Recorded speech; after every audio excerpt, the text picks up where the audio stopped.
Welcome to another episode of the Love and Reality Podcast. I am your host, Ricky Valero. On today's episode, I continue my trek in the world of the challenge for the first time with the Challenge USA Season 2 by tackling episode 9 of the series.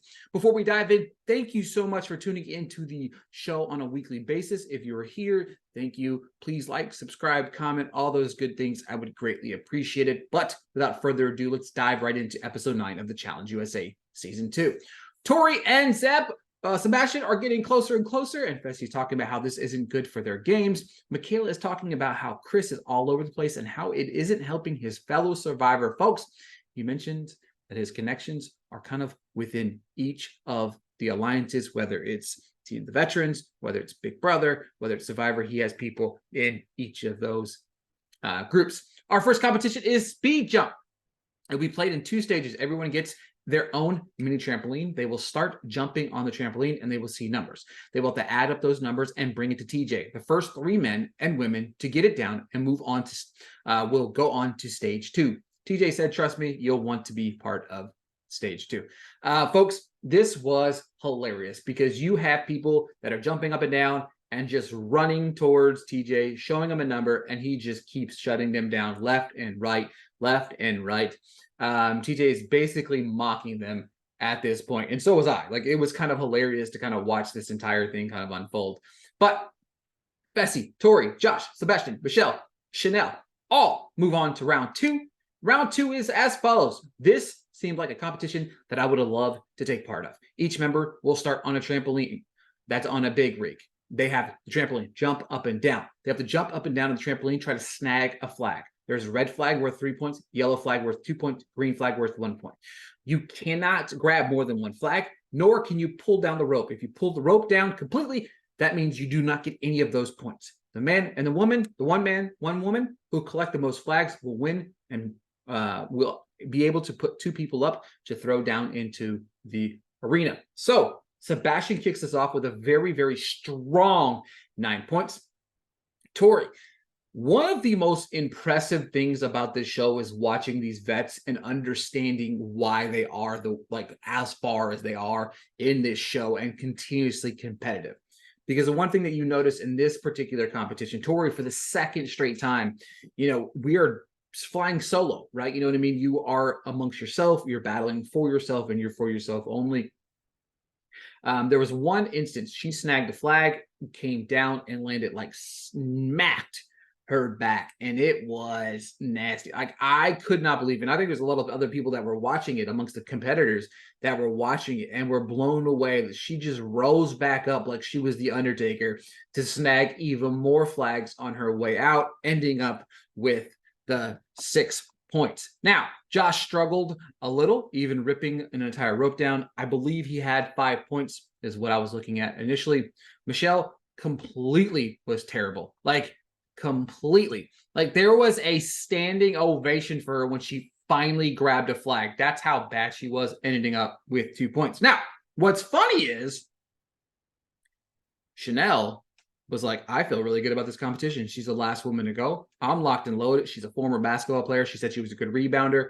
She missed a flag on the 2nd and 3rd go around. Desi makes fun of her for having high hopes for Chanel, only for her to end up with 1 flag, even less than Michelle did. Tori is locked and loaded for her 2nd straight win with 6 flags. Michelle had 2. Chanel had 1. Also, so Fessy snagged 5 flags on his 5 on his first jump. He was the last person to go. Sebastian was waiting in the wings in hopes that he and his newfound lover, Tori, would be able to be standing tall. He grabbed 5 on his 2nd, already wiping it away within 2 jumps, winning the men's side of things. He ended up with 18 flags, which was more than everybody else combined. Let's see. He had more than Sebastian and Tori together, and of course everybody else. So he had almost as many flags as everybody else did. Tori and Fessy are chatting it up. Fessy's trying to talk her into putting up 2 people from Survivor. Tori said, would he put up Chris since she doesn't want to do Sebastian? He said he would bite the bullet as long as she doesn't want to put up Alyssa. After the 2 talk it over, they put up Chris and Cassidy. Desi is elated with those 2 being put up. Tori talks things over with Cassidy, Chris whines to literally everybody. He says it feels personal. Everything Fessy told him he would never vote for him.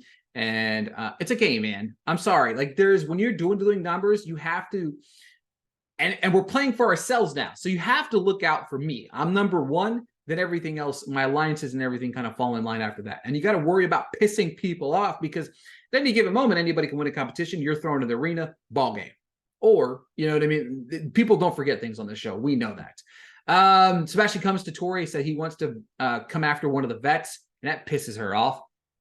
He wants to go after Corey. Chanel, Desi, and Michaela are playing the game. They don't want to burn any bridges, smartly. Chris goes out and pitches to everyone and about how he wants everybody to vote for a girl so that he's not in the thing. Michelle walks in, says, I heard you throwing my name around. He said no. Bananas is kind of making fun of him. So is Wes, because everyone's seeing right through his bullshit. Like everybody sees that he is literally pitching everybody's name just to keep from competing tonight. The votes begin. Sebastian with 6, Tyler with 5, Alyssa with 1, Bananas had 1.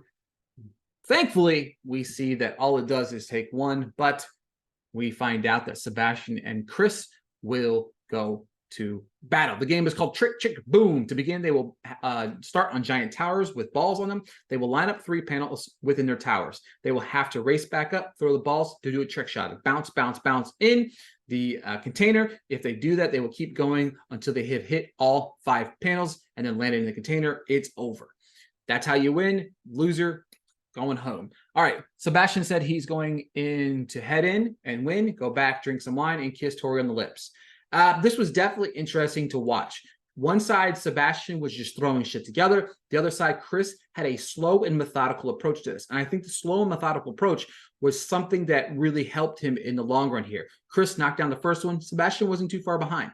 Wes mentions that Chris has no one and he could use him in the house if he comes back in. Sebastian came really, really close one time. It was kind of funny because throughout this entire competition, you have everybody helping Sebastian line his stuff up, trying to figure out how to do it, while Chris was kind of the lone wolf in the situation. But as I mentioned, the methodical approach by Chris really stood out to me, because that in the long run, he wins the game. Sebastian is going home. So the lovebirds are gone. Tori gives him a big hug. We are down to 14 people left in the competition. Things are heating up, man. You know what I mean? Like there's a lot of vets still around, teeter-tottering around. You know what I mean? We still have Wes. We still have Bananas. We still have, let's see here. Corey's still around. And then, of course, you have Tori still around. You know what I mean? Like these people, like these vets, man, they know how to play this game. And now they're pinning Survivor versus Big Brother. So the numbers are growing even more. Obviously, in this scenario, we got a Survivor person at the show. So Big Brother's very, very happy about that. Folks, thank you guys so much for tuning in to another episode of the Love and Reality Podcast. I am your host, Ricky Valero. Make sure to tune in each and every week as I break down the Challenge USA Season 2.